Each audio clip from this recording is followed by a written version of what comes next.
Okay.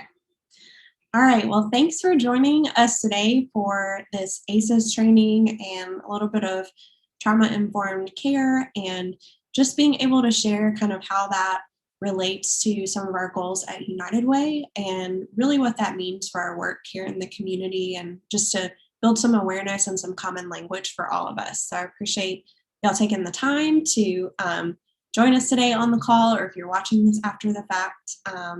And please let us know kind of as we go. If you have questions, you can put them in the chat box and we'll be happy to kind of get to those as we go. Or you're welcome to go ahead and speak up. You can ask your question live if you want to as well. So what I'm going to be sharing with you today comes from two different organizations. The main one is with Building Strong Brains Tennessee, and that is put out by the Tennessee Commission on Children and Youth. So several years ago, they kind of started this initiative to start, as they say in their mission, changing the culture of Tennessee and really wanting to influence just the policies and the programs that were being used for children and youth and wanting that to be a grassroots effort all across the state. So they started training lots of cohorts of individuals from different backgrounds, and I was able to participate in one of those first ones here in our corner of the state and really be able to bring this material more to the nonprofit sector and our work that we do there. A lot of this will probably be pretty familiar. It's common language that we use a lot with United Way. But hopefully giving you a little more insight into what we're talking about when we say ACEs or when we talk about resiliency. So the building blocks that we talk about at the United Way are education, income, and health.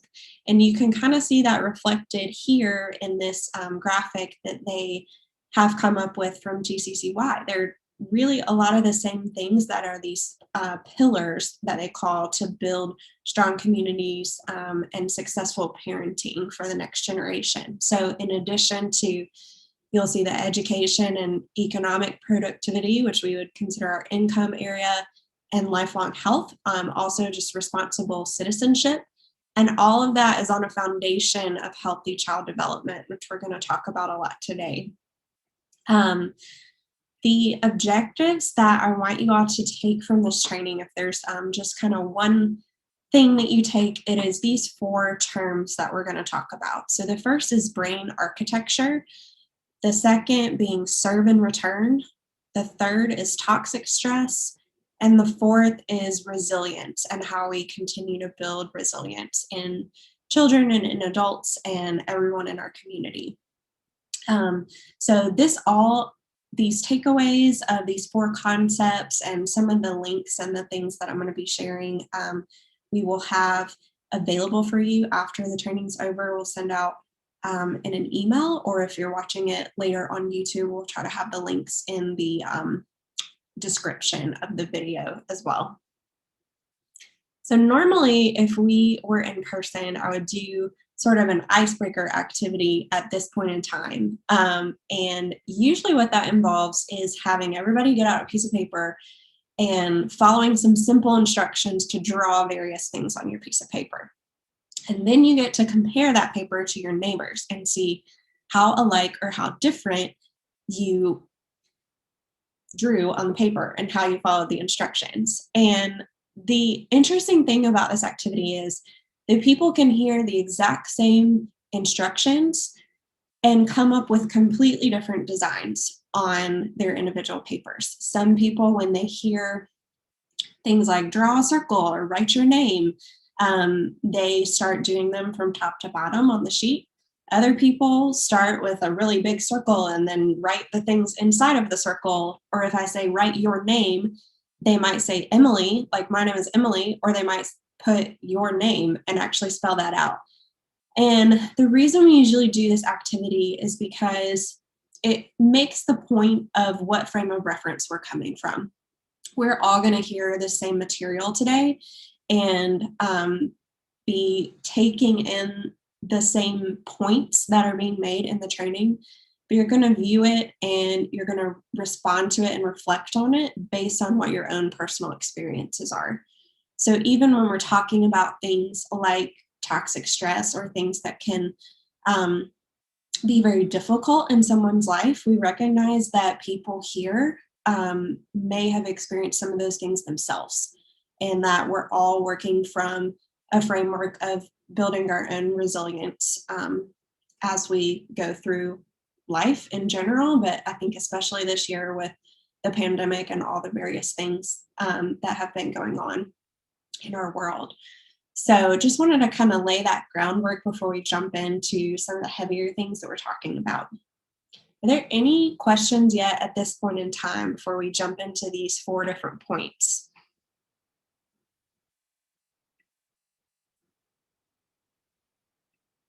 Okay. Hearing none yet, I'll go ahead and continue. So the first thing we're going to talk about is brain architecture. And I want for someone to volunteer if you have ever built a house before or remodeled a house or even looked at an older home to buy. What is one of the main things you want to make sure that has been done right with the building of that home? Anybody have any ideas?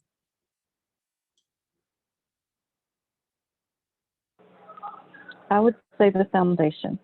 Yes, and I'm seeing some of that in the chat box. Foundation, the basement foundation. Somebody said foundation. You're absolutely right. So when we talk about brain architecture, we are really going to be discussing what is the foundation of our brains. How have they been built from the time we were born and even before we were born? How have they been developed, especially in our early years of life? And so, what is really fascinating about brain architecture is that the first few years of life are some of the most important. And I want to emphasize that, but I don't want you to take away that that's the only time that's important, because we'll talk about a few other key periods in development that are what we call changeable periods, or times of high brain activity when things are changing and developing. But the early years really matter. And getting things right the first time, as you know, when you're building a house with foundation, is much easier to fix it the first time than it is to go back and try to repair or fix it later. And the same thing applies to our neurodevelopment as well.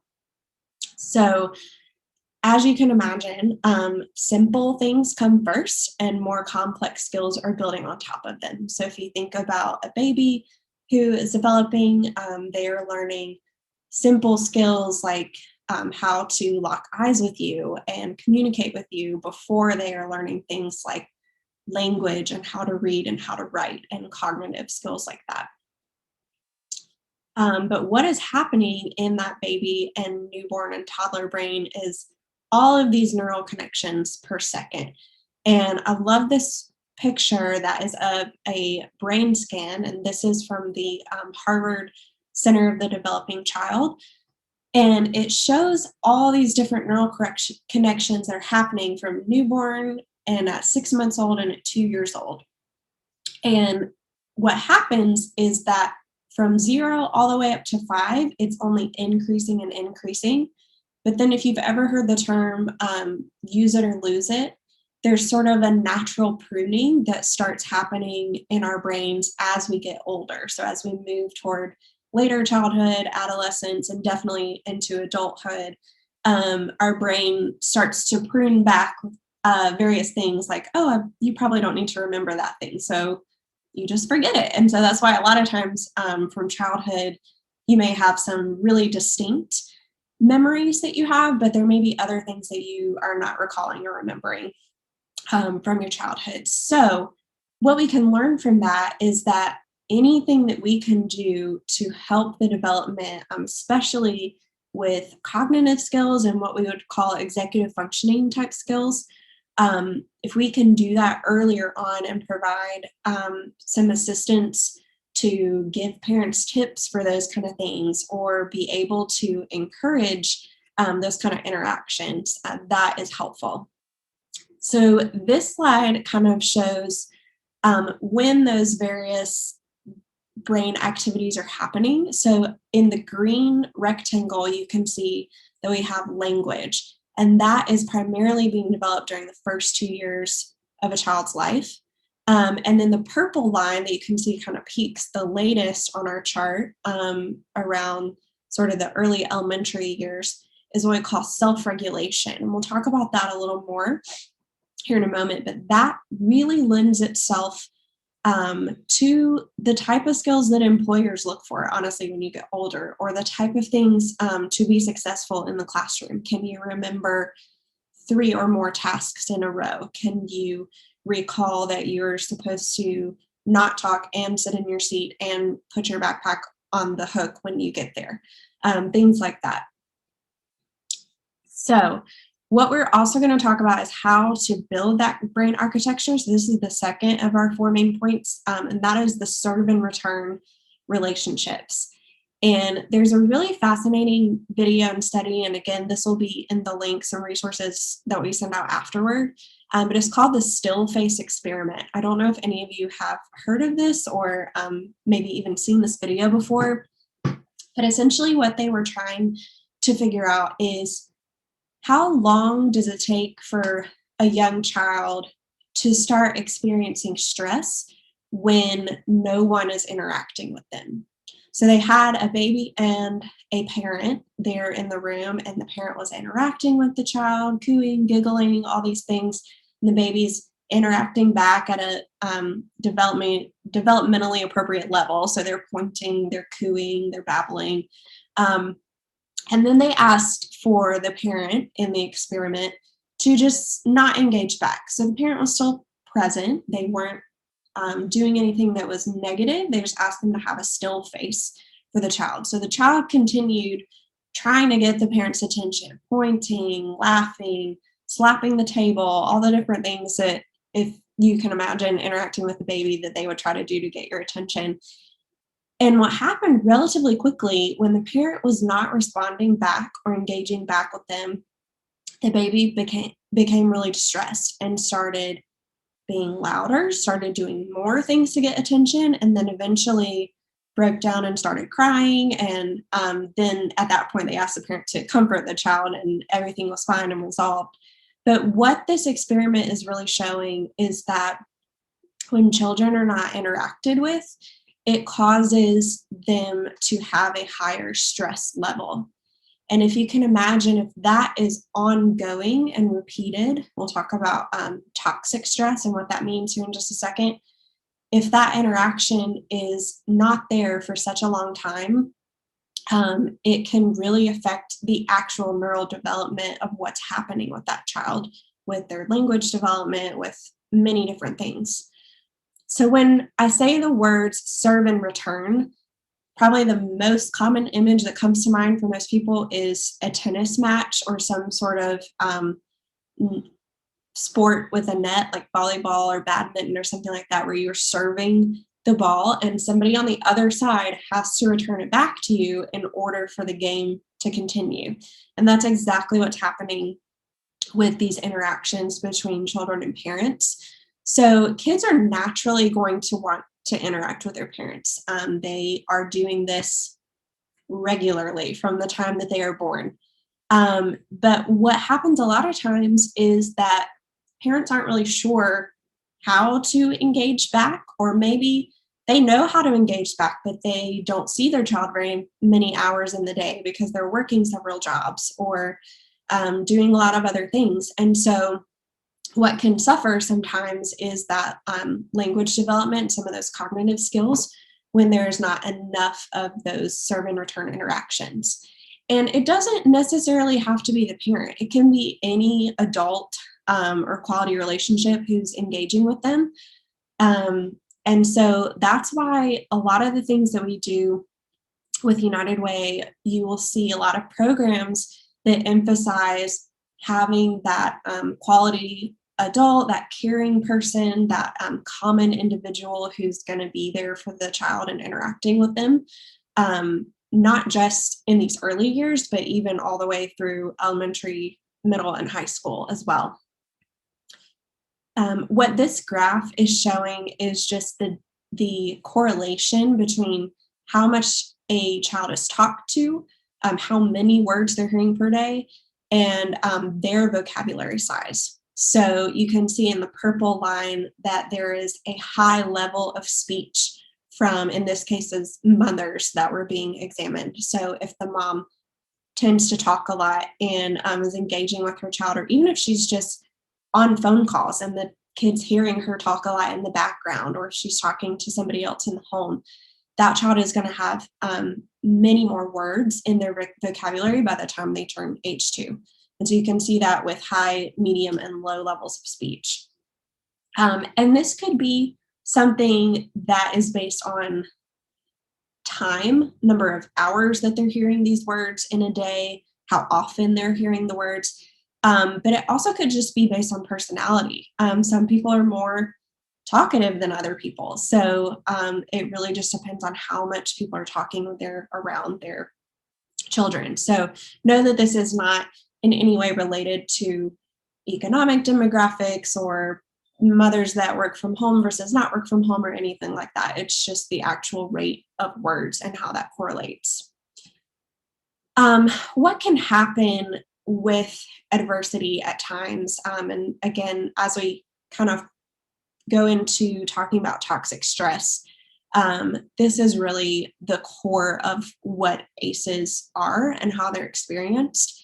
So a lot of times, adversity can be passed down through generations. And this sort of graph, as you go around the circle, shows how that might happen. Again, this is not fate for everyone, but it is just something that we know to be true sometimes.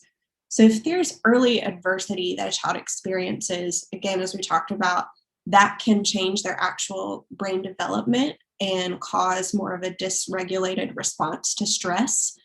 And later on in life, if they're unable to have those right coping mechanisms of how to deal with stress, that could lead to risky behaviors like addiction, mental health problems. So what that eventually kind of goes into is parenting related stress for that child that experienced it and then now is becoming a parent themselves. It can, again, turn back to those risky behaviors. And then let's say they have an infant and it's stressful for them to engage with their infant if they're crying, if they're misbehaving, if they can't figure out what the issue is. So occasionally, sometimes that can lead to further neglect or abuse or further ACEs. And so you can see how easily sometimes these things can be passed down. But again, that's not the case for everyone. So we do want to emphasize that there are ways that we can change that cycle and that we can break it. Are there any questions at this point in time? We've talked about brain architecture and serve and return. Anything right now before we kind of move on to toxic stress? Okay. Let's talk about this. I've already hinted at it a couple of times. One resource I did want to point out, again, is from the Harvard Center on the Developing Child. They have a great video series that goes through each of these points that we're talking about a little more in depth. I know today is kind of a flyby lunch and learn. We're trying to cover things really quickly. But again, we'll include those resources for you after the training. What happens with types of stress? So we all have used the phrase before, I'm really stressed right now, or I just have a lot of stress in my life. But fundamentally, stress falls into different categories. So I'm going to talk about these categories in relation to children and what they might experience. So positive stress is something that may be stressful momentarily, but ultimately it is preparing you for something later in life and it's helping you learn something new and achieve something different. So you could think about having to meet somebody new if you're with your parents and they say, no, you need to introduce yourself and shake their hand, I guess pre-pandemic, right? that can sometimes be really stressful for children. But ultimately, that helps them learn a valuable skill that they're going to use for their entire life. You can think of things like performing on a stage or being in a sporting event. A lot of the activities that we experience when we're children have some sort of stress component to it. A lot of times we call it nervousness. Um, but that ultimately is a positive thing for us. We can overcome that with help from other people around us and being supportive. So, tolerable stress is the next type of thing. These are a lot of times tragic events, but they're unavoidable. So, if you think about if um, you're a child and you've experienced living through a natural disaster or losing your home in a fire or hurricane, or maybe you've lost a loved one and there's a death in the family, these types of events can sometimes mark a really big shift in your life. It could be something that you reflect on and that has changed you for the better or for the worse long term. But ultimately, when you have support system and family members and adults around you as a child, when you experience these things, you are able to overcome it. So I love this image where um, it has the child kind of scaling this straight upright wall, but there are two adults at the top that are helping them overcome it and get past it. So ultimately, these are going to trigger high stress response, but it's not going to do lasting damage to your brain development most of the time with adequate support. So toxic stress is where it starts to break down. So this is what we define as ongoing and repeated exposure. A lot of the first things we think of are abuse and neglect. Could be addiction. There's a host of other things. I'll show you a list that could be considered ACEs or adverse childhood experiences. And what the key here is that it's ongoing and it's repeated. And a lot of times, the support system that should be able to help you through something is the part that's breaking down when you think of abuse or neglect of children. So, this is where there's increased vulnerability to lifelong problems, like we were talking about with that cycle of leading to risky behaviors or developing health conditions future in your life. So what's happening to your brain's stress response, if we were able to graph this, is during the positive stress, there's a momentary spike and then it comes down gradually like you would expect. With the tolerable stress, same thing, an immediate spike. It may come down a little more over time. It may go back up and down for a little bit. But eventually it does come back down. With toxic stress, you can see that it goes up and it stays there. And that is where you're living in that fight, flight, or freeze mode for a very long time. And that ultimately changes how you're going to respond to things and develop. So, one image that I wanted to show you is just, I know most of us on this call or in this training are not used to reading brain scans, but if you think about this and look at the chart in the bottom, the most active areas are red and yellow. So what this is showing is a typically developing child, a healthy brain on the left, and then on the right, it's a scan of a child who actually had been an orphan for a while and been in an institution over in Romania, I believe. And so it was measuring how much brain activity is happening.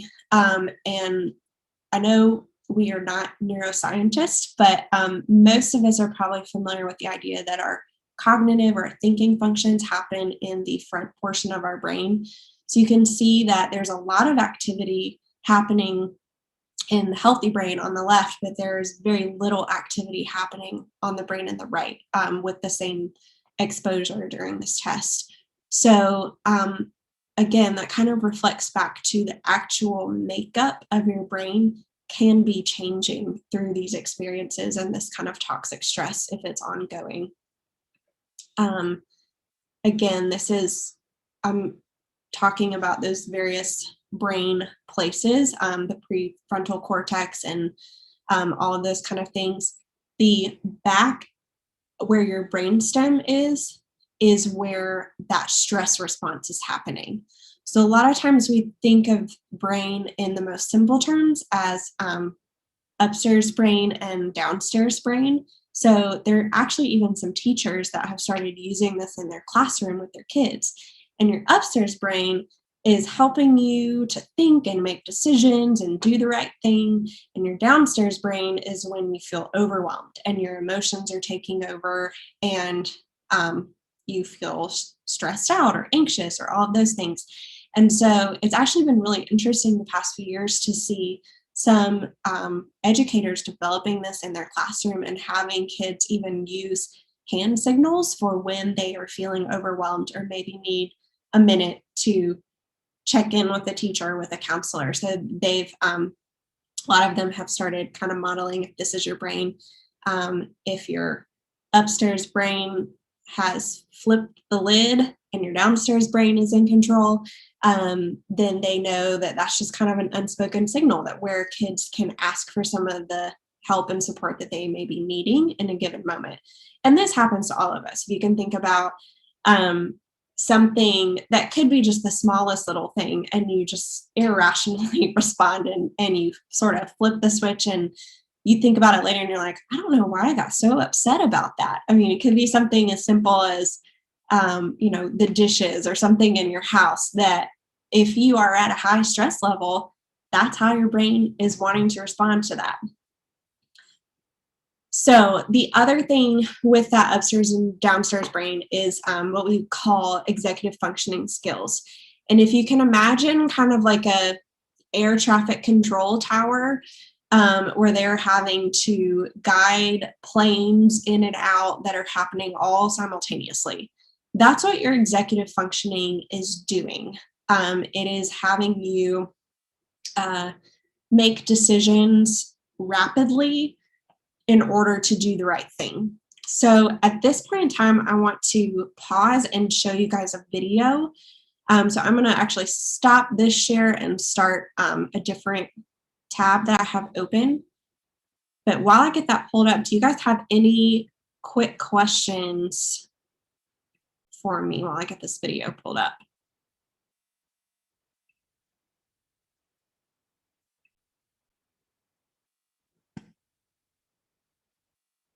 Hang on just 1 second.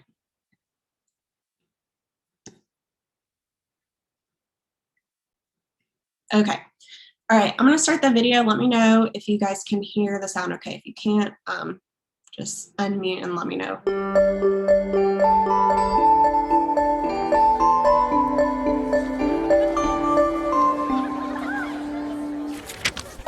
Science tells us that the experiences we have in the first years of our lives actually affect the physical architecture of the developing brain. This means that brains aren't just born, they're also built over time based on our experiences. Just as a house needs a sturdy foundation to support the walls and roof, a brain needs a good base to support all future development. Positive interactions between young children and their caregivers literally build the architecture of the developing brain. Building a sturdy foundation in the earliest years provides a good base for a lifetime of good mental function and better overall health. So just how is a solid brain foundation built and maintained in a developing child? One way is through what brain experts call serve and return interactions. Imagine a tennis match between a caregiver and a child, but instead of hitting a ball back and forth across a net, various forms of communication pass between the two. From eye contact to touch, from singing to simple games like peekaboo. These interactions, repeated throughout a young person's developing years, are the bricks that build a healthy foundation for all future development. But another kind of childhood experience shapes brain development too, and that's stress. Good kinds of stress, like meeting new people or studying for a test, are healthy for development because they prepare kids to cope with future challenges. Another kind of stress, called toxic stress, is bad for brain development.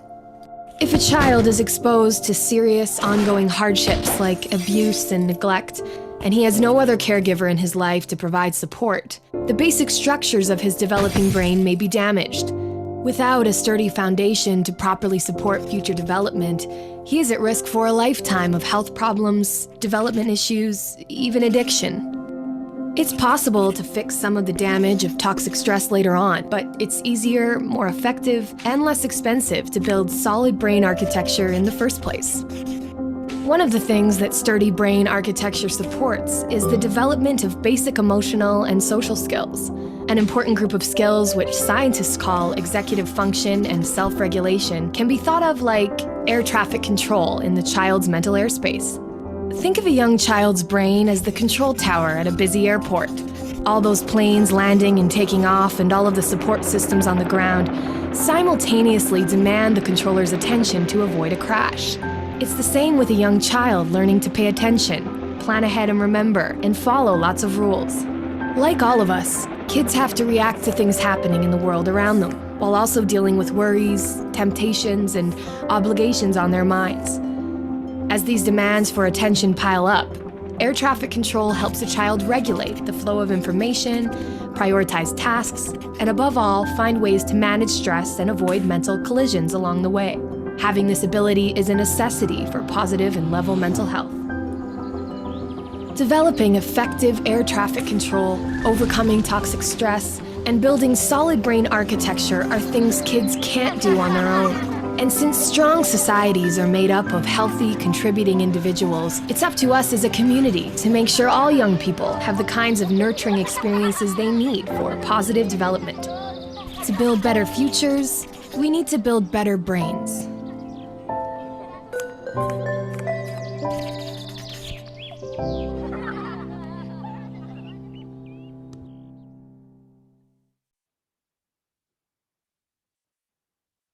Okay, so what I love about that video is at the end where it says that it's up to all of us to help all kinds of children have these sort of experiences. And what I connect with that the most is what we do here at United Way. So what I want to focus on kind of the last bit of time that we have is looking at just briefly what the original ACEs study was. I see a question about do you see COVID as a toxic stress? And we can actually get into that a little bit with some of the list of things that were in that original study.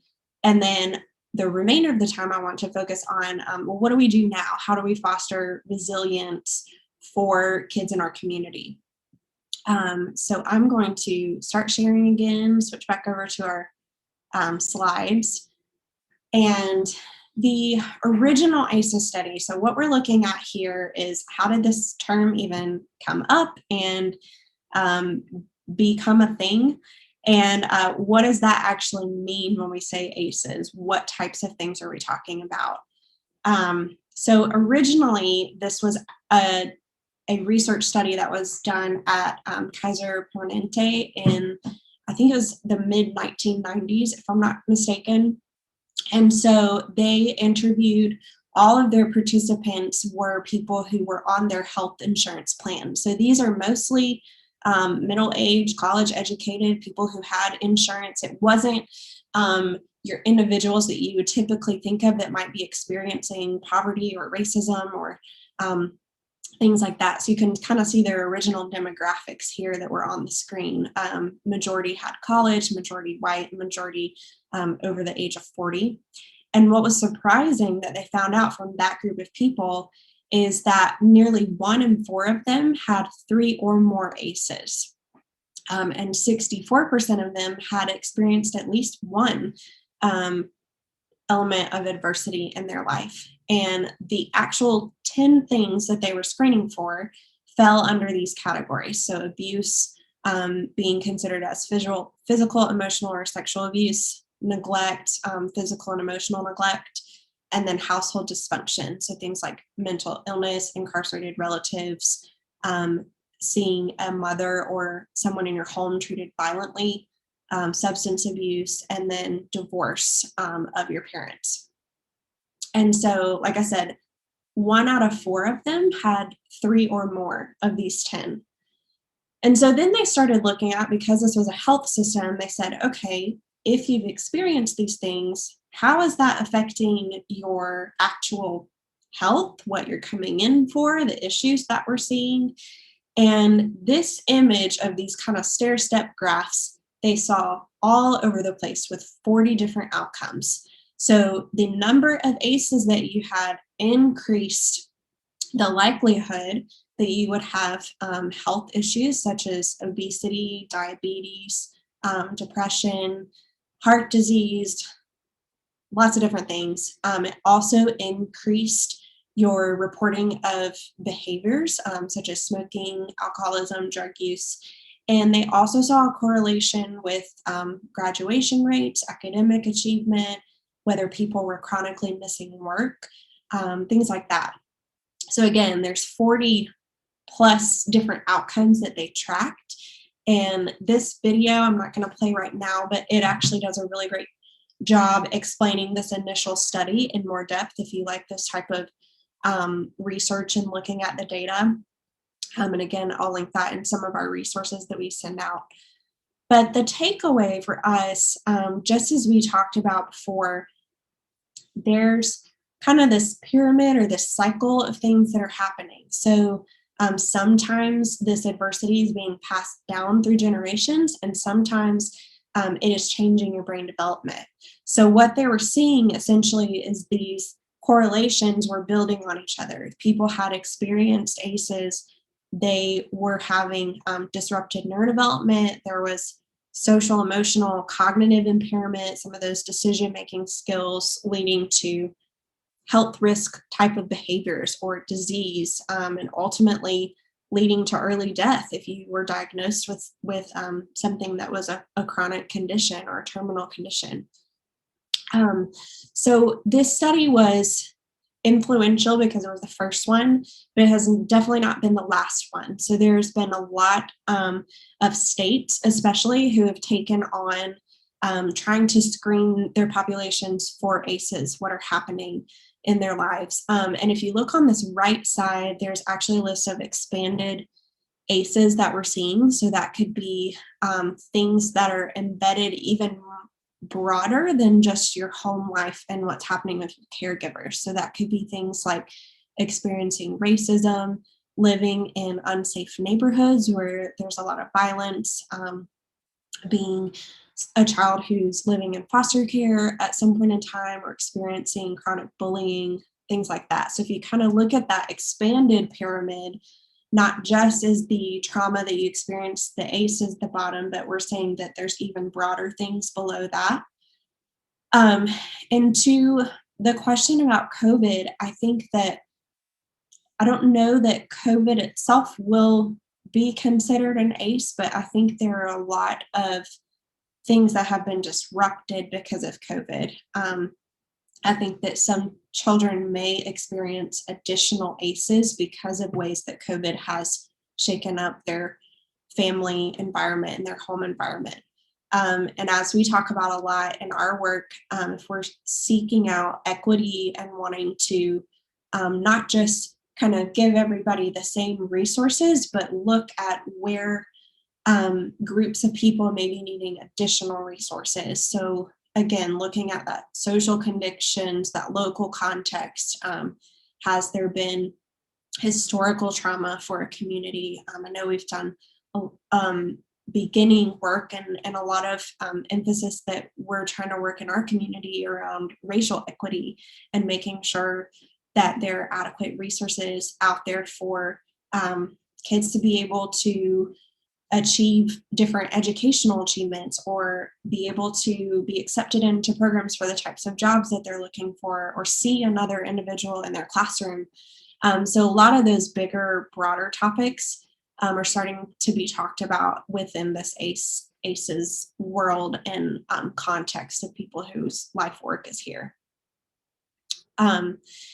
Another way to kind of look at all of this is if you look at the individual issues, if you will, that are around this wheel, those could be individual problems that any one of our United Way programs are focused on, that anyone in our community may be really passionate about changing or doing something about. But if you think of ACEs as an oil spill that goes over all of these different areas. With an oil spill, you can't just focus on one little area and think that it's going to go away. ACEs is kind of the platform on which all of this other stuff is sitting. So if we're wanting to really make a difference and a change, we have to address everything holistically. And just like the video that we were watching, to build better futures, we have to build better brains. It's easier to work on things initially with 2-generation approaches and some of these other things we'll touch on here in just a second. So what's happening in Tennessee? A lot of people ask me, okay, well, that study was from the 90s. Like, is Tennessee the same sort of correlation? So yes, the last study that we have that was for the whole state of Tennessee was in 2016 with Tennessee Department of Health. And what was reported is 1 out of 4 Tennesseans have 3 or more ACEs. And we think that that number could actually be a lot higher. Again, this is people who are self-reporting, and a lot of people don't feel comfortable talking about the type of experiences or the trauma they may have lived through. So again, that number could be higher across the state. It could also be higher here in our area of the state. But one thing with that, again, that correlation that we're talking about, they did see that in the Tennessee study as well. So I just wanted to touch on these 2 different areas really quickly. One was mental health, because that's a lot of our work we do with United Way is organizations that are supporting and building strong mental health and helping people overcome mental health challenges. And again, you can just see how with the onset of 4 or more ACEs, that odds for developing mental health challenges goes up significantly. And then again, with achieving higher education, so the dark purple bar is showing individuals who have 4 or more ACEs, much more likely not to graduate high school. And then again, if you have fewer ACEs, you're more likely to graduate college. So we kind of see that same correlation here in Tennessee. So the one thing that I want to focus on now for the last remainder of our time, and I welcome some of your commentary back and forth on this, is the ACEs are not destiny. We are wanting to foster resilience and figure out ways that we can help people overcome, even if they have experienced adversity in the past. And so the main point with this is that interventions at any point during childhood, adolescence, and adulthood make a difference. That's exactly why we fund programs across the lifespan. When we talk about our GPS map or the things that we do here at United Way, it's for children all the way through seniors. Interventions are going to help at any point, but we do know that there are some key points where they are more effective for brain development. Again, the first one of those is what we talked about, early childhood, so that's 0 to 5. The next place where things tend to be really effective is during early adolescence, because that is when you're building a lot of those executive functioning skills. Your brain is going through kind of the early stages of puberty and a lot of changing and things happening, and children are more likely to listen to mentors, to be engaging in activities of things that they're curious about, whether that is good or bad, whether that is getting really invested in a extracurricular activity that then helps them go to college and receive scholarship. They could get really interested in that in early adolescence, or they could also be really interested in fitting in with the popular crowd and giving into peer pressure or things that might be risky behavior. So we know that that's a very changeable time. And again, there's an additional video about fostering resilience that I'll send out to you all. It's just a couple of minutes long, and it's really helpful about explaining this particular tip. So again, as we talk about the difference in equity versus equality, if you imagine the child being this scale, and there are positive things in their life and negative things in their life, and some children are going to have more negative adversity than others. The difference is that we're not just giving everybody the same amount of positive things to try to outweigh. sometimes what we need to do in program development and in what we talk about and advocate for and put our money toward is programs that are going to shift the fulcrum as well. So we know that in those kind of key periods that you're able to actually shift the balance of the scale. And like I said, that video does a really great job explaining that and showing some specific ways of programs that have helped. But the main thing that we know that works is assuring that every child has at least one adult relationship that is safe, stable, and nurturing for them. I think of some examples of programs that we have that are like Big Brothers Big Sisters, that's providing mentoring to children who may be in a home environment where they don't get a lot of interaction from their parents or from their caregivers. And I think of places like our Kingsport Child Development Center that is working really in those earliest years to provide that safe environment with those stable people. One of the most interesting things I think about that agency is that every time we go there, they talk about the length of time their staff has worked there. And for most of them, it's over 20 years that they have worked in that same agency and with kids over and over and over.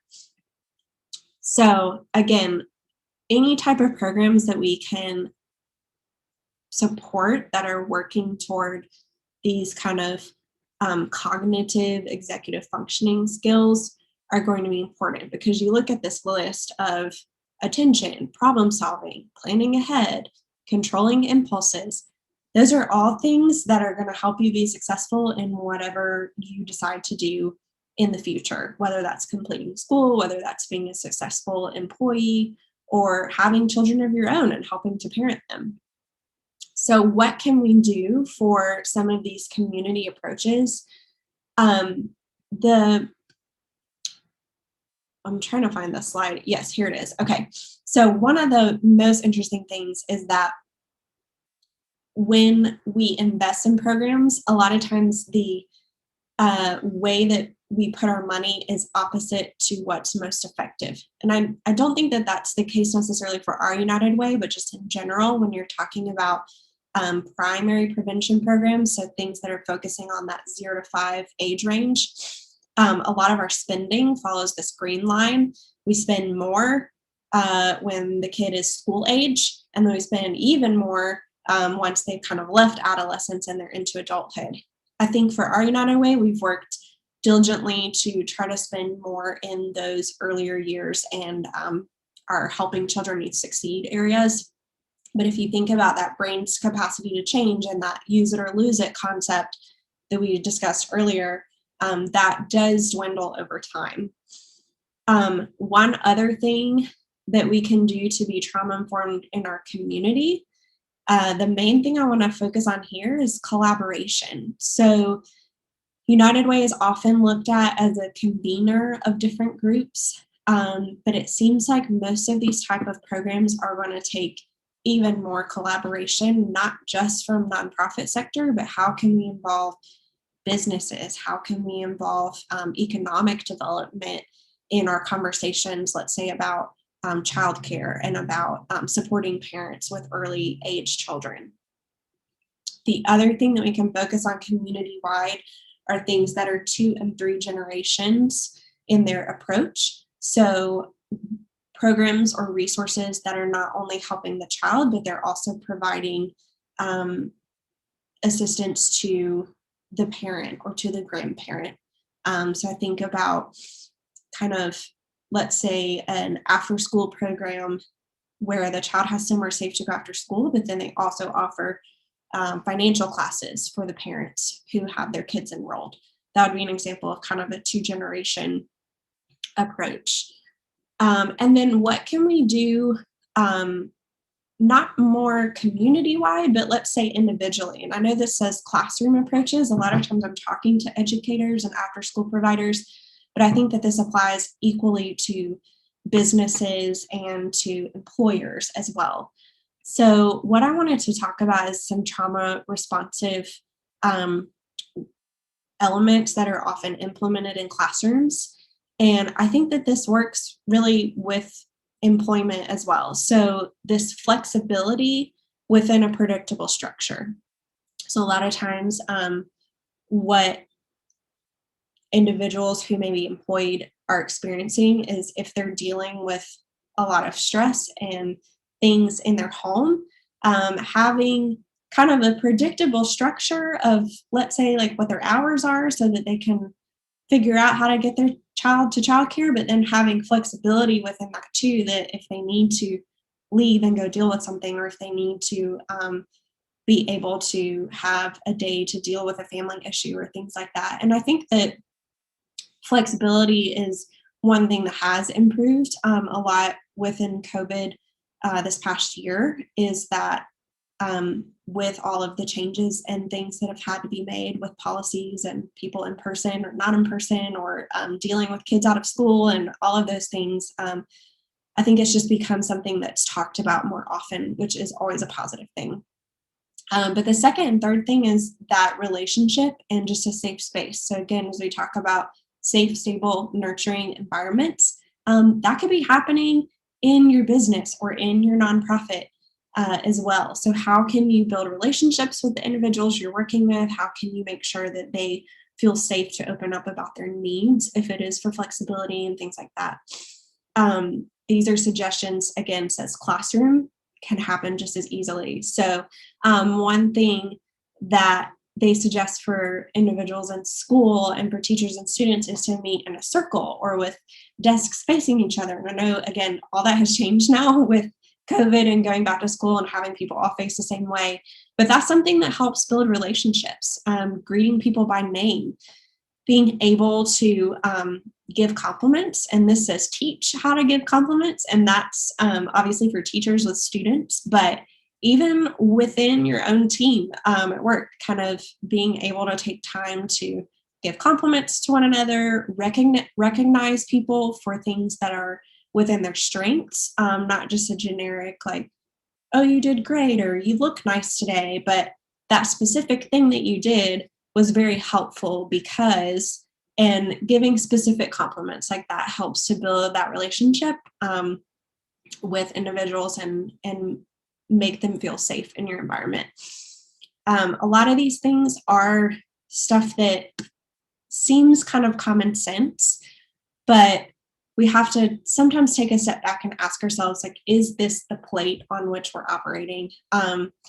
Are we really doing these things and implementing where we are trauma responsive to individuals that work with us or that we interact with who are our clients? This other slide I wanted to show you is a lot of the suggestions that they give for kids who maybe have experienced ACEs, and how do you continue to build that executive functioning and get them invested, involved in stuff. And I think that this applies to a lot of us as adults too. I mean, there's the times when we need to have more of that goal setting, really hunkering down, figuring out what's next. And there's other times where we need to step back and have a moment of mindfulness or stretching or breathing and all of those type of things. So in conclusion, I want to show just one or two final things. So what can be done about ACEs, to summarize? A lot of these we are working on with United Way, and then there's a lot of these that we can advocate for to happen more. Again, as we just reflected on, business and organization policies that support working parents, access to high quality, affordable childcare and pre-K. Then these other things kind of echo that 2-generation approach. So things like home visiting with newborns and families, parent programs, things like access to mental health treatment, or I love this one of bringing community development, childhood development together to have conversations. If we're wanting to build more businesses in our community and attract more employees, then do we have enough space for them to send their children to a childcare facility? Or just asking the right questions that need to be asked with these type of endeavors. So the other thing I will leave you with is we're shifting the conversation. So when we looked at that Tennessee demographic and that 1 in 4 people have experienced 3 or more ACEs in Tennessee, we have to imagine that every person that we come in contact with may have had trauma in their life in the past or even today. So rather than when we hit an issue thinking, what's wrong with that person? We need to be thinking the conversation of what might have happened to them in the past and how can we work to prevent that from happening for people in the future. There's a lot of resources out there. Again, like I said, I'll share several links and videos with you all as a wrap up to this. But I want to be aware of everyone's time today. And with that, are there any final questions before we kind of finish up with this lunch and learn?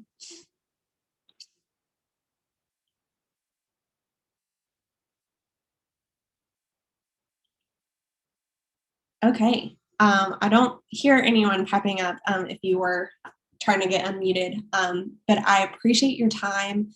Thank you for taking a little bit of time out of your day just to learn about something new that maybe you knew a lot about, maybe you only knew a little bit about. But let me know if I can answer any other questions for you. Like I said, I'll send a follow up email with some of these resources and links you're welcome to pursue.